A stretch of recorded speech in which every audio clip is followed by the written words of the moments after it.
As teachers, we want to help our students toward a successful education. Goal setting is one of many different strategies that help students have greater success in their education. It involves taking an idea, setting an objective, and then working toward accomplishing it. Sometimes the goals are simple, they can be written as a group, or they can be personal. Having a student set a goal by themselves can be hard.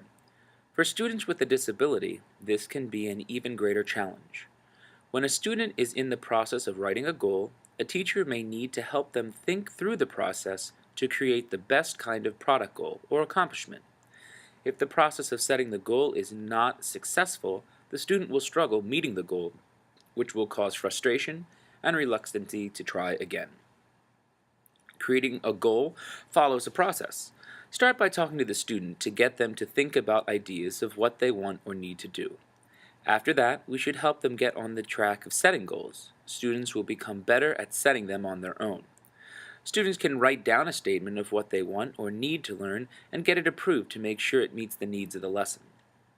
When students get to write their own goals, even with a teacher assisting them, it has been found that they are more motivated to accomplish the goal. The student works harder and is more committed. After a goal is set, the student should have an action plan to link goal setting with how they will meet the goal. They need to know what might get in the way and how to remove any obstacles. After taking a look at what the goal process is, we want to make sure that each student succeeds when they write them. In the article by Laura Rader, she mentions how to help students succeed with their goals. She mentions 6 of them, and they are as follows. Number 1, choosing a specific goal and writing it down. 2, deciding when the goal will be achieved. 3, what the plan to achieve the goal is. 4, visualizing achieving the goal. 5, working hard and not giving up. And 6, self-evaluation. These steps can be used for large life goals as well as specific ones within a class. Goal setting helps students keep focused, and through self-management skills they can control their academic achievements. Students with ADD might struggle with focusing, but if a teacher is there to encourage them, they can help them stay on task and bring their focus back on track. Goals can have the effect to focus the attention and effort of the student. With endurance, students can take steps to meeting each goal. Some benefits of goal setting include performance being improved because it is helpful to students' overall learning. Goals need to be specific, and when details are required, better performance can be a result. When a student is committed to a goal, they have a better chance of succeeding, which teaches them not to give up. The more difficult the goal, the more a student will get out of it. Also, when working with students that are exceptional learners, it is important for them to set participative goals.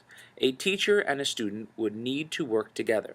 This is a benefit because the teacher will help the student set the right level of goal so the student can achieve it. Another benefit to goal setting is the improvement of the student's education. Students have found that by using goal setting, there has been a clear improvement on student academic performance. This includes students with disabilities, and research has shown improvement in a selection of subjects including math, reading, and writing. Also, when students monitor their own academic goals, researchers discovered that they had less stress, they were better organized, had more confidence, participated more, and had better study habits at home. An actual example of a goal setting was demonstrated in the study where 30 special education teachers were divided into groups that used either a normal instruction agenda or that set specific goals for spelling words to be mastered.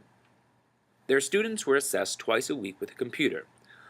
Over the 18-week study, the students who set goals learned 3 times the amount of spelling words than those of the teachers in the normal instruction group. Some drawbacks are that if realistic goals are not set, students will end up making goals that are too hard or too easy. If the goals are not just right for the student, their performance will not increase. Goal setting should push students forward to reach another level, and if it is not done correctly, their performance will plateau instead of improve steadily. Students do not always achieve their goal. When this happens, they should not give up. Instead, they should change their plan so that the next time they can meet that goal.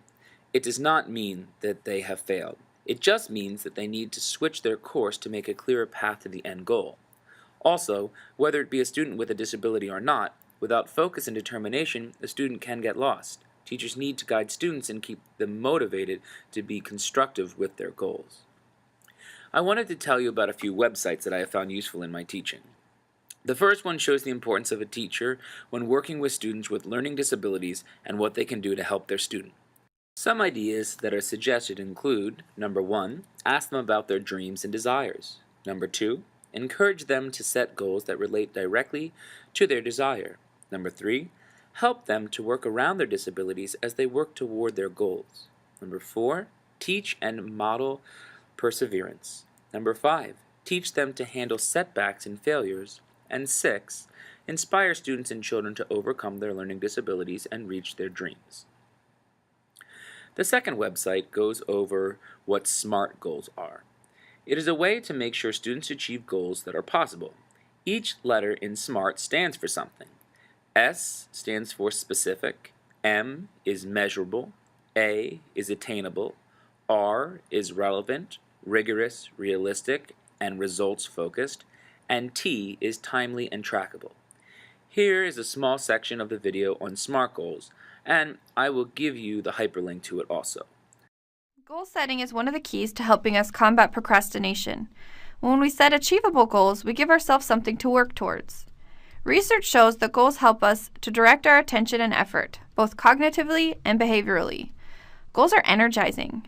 When we set higher goals, we put forth greater effort. Goals also affect our persistence by helping us pace time and allow us to work faster and more intensely. Finally, goals contribute to our sense of discovery, challenge, and complex thinking. When setting goals, as teachers, we want our students to do well. Here is another website that gives some helpful tips for student success. There are 10 listed, and they include: number 1, use verb then noun. Number 2, plan strategically and tactically. 3, recognize when help is needed. 4, stop and reassess. 5, review action plans regularly. 6, include a timeline. 7, identify obstacles to success. 8, include parents and families. 9, aim for progress, not perfection. And 10, have fun. Our students will always find some of their education easier than others. I know that I find this to be true in my classroom. I have started to put quotes up in my room to encourage them and keep them focused. This last website has 10 great quotes. One of my favorite is from Thomas Edison. He said, "Our greatest weakness lies in giving up. The most certain way to succeed is always to try just one more time." Our students deserve the chance to succeed in everything they do, and goal setting is one way to help them on their way.